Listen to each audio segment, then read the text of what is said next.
कुख्यात कहें, छलावा कहें, भुलावा कहें, हवसी कहें, वर्षी कहें, भयावह दरिंदा कहें, फरार परिंदा कहें, ये सारे विशेषण यदि सटीक बैठते हैं किसी एक अपराधी पे, उस अपराधी का नाम है चीमाराम पुत्र जेलाराम, उम्र 30 साल, निवासी चौहटन बाड़मेर, जो पिछले 15 वर्षों से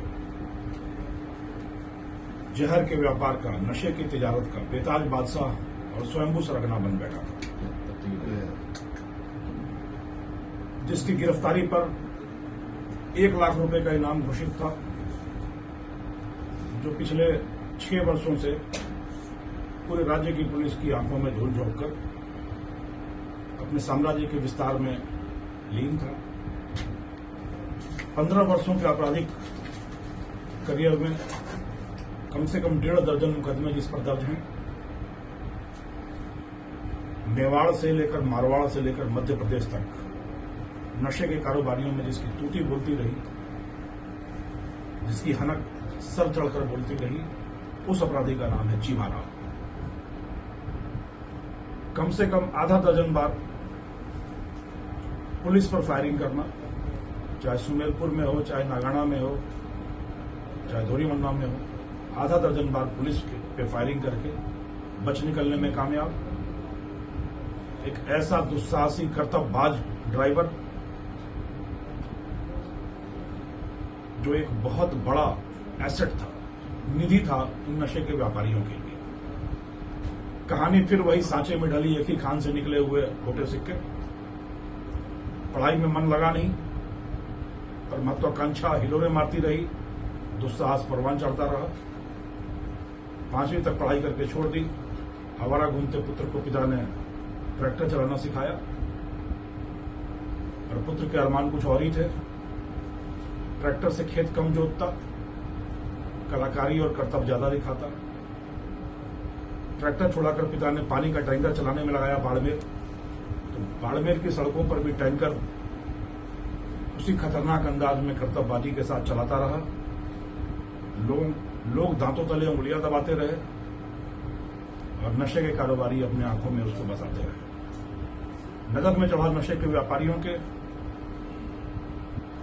तो उस समय के कुख्यात तस्कर बिरमाराम, खरताराम, कोसलाराम, ओम प्रकाश, हरीश, भेराराम, सबके सब इसके दीवाने हो गए। और आपको यह जानकर हैरत होगी कि नीलामी की बोलियां लगती थी चीमाराम को अपने साथ रखने के लिए। एक ट्रिप के 20,000 रुपए से लेकर 1 लाख रुपए तक इसको दिए जाते थे, क्योंकि अपनी खतरनाक और कुशल ड्राइविंग से कभी भी पुलिस के हत्थे नहीं चढ़ता था। तरीका वारदात इसका यह रहा कि हमेशा किसी सरगना के साये में रहा। मध्य प्रदेश और राजस्थान की सीमा नीमच, मंदसौर और चित्तौड़ से नशे की खेप लाना और स्वयं उस गाड़ी में न बैठकर आगे चलती गाड़ी में बैठना, खुद चलाना और पुलिस को यह आभास देना कि इसी गाड़ी में नशे का सामान है। और फिर पुलिस पीछा करती रहती और चीमाराम हाथ से निकल जाता। यदि गिर जाता, ट्रिगर हैप्पी चीमाराम सीधी फायरिंग करता था और बच निकलने में कामयाब हुआ। करीब आधा दर्जन बार इसी तरीके से बच निकलने में कामयाब हुआ। और इसी ड्राइविंग के बलबूते पर नशे का इसने बड़ा साम्राज्य, बड़ा कारोबार स्थापित किया। पिछले 1 वर्षों से जब से इसको भी यह खबर लगी कि सेक्युलर टीम इसके पीछे हाथ धोकर पड़ी है, तो यह जान बचाने की जुगत में लग गया और इसने घर छोड़कर सड़कों पर अपनी जिंदगी बसा ली। ड्राइविंग का शौकीन तो था ही, ट्रकों पर सवारी करके पूरा 1 वर्ष इसने ट्रकों पर काटा। ट्रकों में बैठकर दक्षिण भारत तक जाता, वहां से लौटते हुए नीमच मंदसौर के इलाके में थोड़ी देर के लिए रुकता, अपनी नशे की खेप लेता, छलावे की तरह यहां आता और बुलावे की तरह गायब हो जाता। यह सिलसिला लगातार चलता रहा। यह सेक्युलर टीम का आज तक का सबसे बड़ा, सबसे लंबा ऑपरेशन है, जो करीब 1 वर्ष तक चला। 6 बार छकाकर 7वीं बार में सफलता दी चीमाराम ने पुलिस को।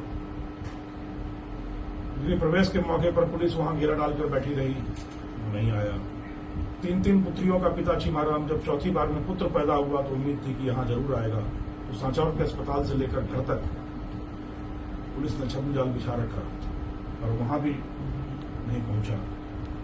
कभी नागपुर के इलाके में ट्रक पर दबिश दी जाती रही, कभी नीमच के होटल में दी जाती रही, कभी गुजरात में दी जाती रही।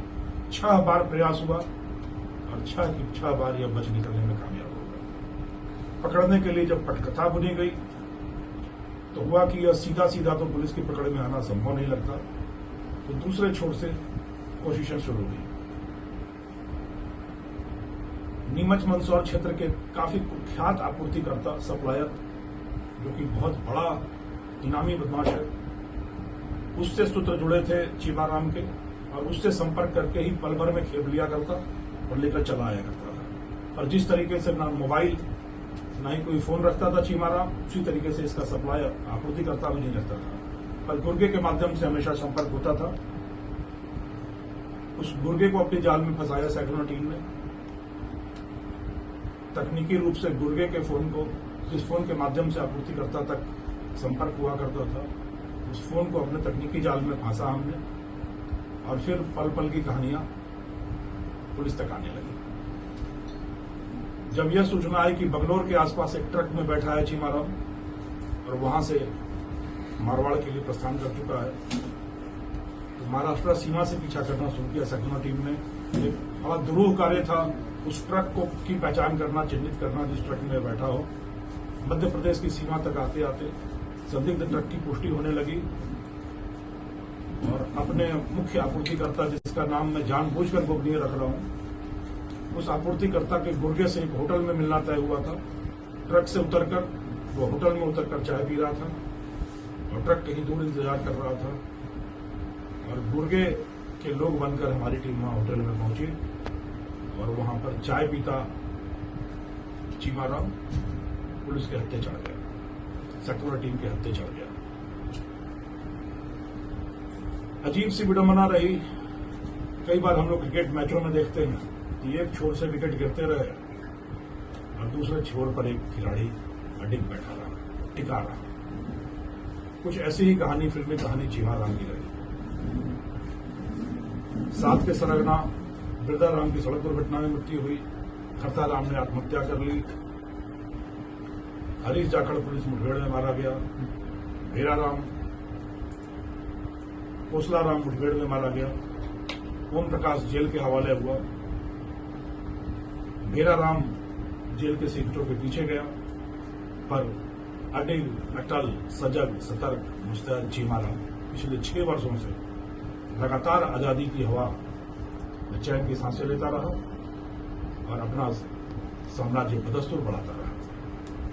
और जिस तरीके से जोधपुर रेंज में जनता ने और सैकड़ों की टीम ने इन अपराधियों के दांत खट्टे करना, इनका हौसला पस्त करना और इनको इनकी मंजिल तक पहुंचाने का दुरूह कार्य अपने कंधों पर लिया है, तो आप देख रहे हैं कि नशा विहान का आह्वान जनता के सर चढ़कर बोल रहा है और मदमर्दन का खौफ अपराधियों के जेल जाने के रास्ते खोल रहा है। अंतिम रूप से संदेश जो हमारी मुहिम है, जो हम लोग कार्य कर रहे हैं, जो लोगों का आह्वान और समर्थन है, उसकी दिशा है मासूमों को मुक्त करो, मासूमों को मुक्त करो छद्म जाल के, मासूमों को मुक्त करो भ्रमजाल के छद्म शिकंजे से, मरुधर को आजाद करो और नशे के वहशी पंजे से। यह अभियान लगातार चल रहा है। यह 116वीं सफलता है दुर्दांत अपराधियों के दांत खट्टे करने की पटकथा की। 1 लाख रुपए का 6 साल से फरार 15 से ज्यादा मुकदमों में लिप्त रहा कुख्यात सरगना स्वयंभू बादशाह चीमाराम अब अपनी मंजिल जेल की सलाखों के पीछे है और मैं उम्मीद करता हूं कि इस बड़ी गिरफ्तारी के साथ साथ मादक द्रव्यों के इस कारोबार का एक महत्वपूर्ण स्तंभ गिरा सकने में, ढहा सकने में सक्सेना टीम को, जोधपुर रेंज की पुलिस को एक बड़ी सफलता मिली है और इसी के साथ हमारा नशा अभियान और मदमर्दन अभियान अपने चरम की ओर बढ़ रहा है। जिस तरीके से लोगों का समर्थन है, जिस तरीके से लोगों की जागृति है, चेतना है और पुलिस की कटिबद्धता है, संकल्प होकर पुलिस कार्य कर रही है, मैं उम्मीद करता हूं कि बहुत जल्दी हम लोग इस नशे के वैश्विक पज्जे से अपने मारवाड़ को, अपने राजस्थान की धरती को आजाद करके एक स्वच्छ, स्वस्थ, निर्मल वातावरण की स्थापना करके इस नशे के प्रदूषण से हमेशा के लिए मुक्त हो सके।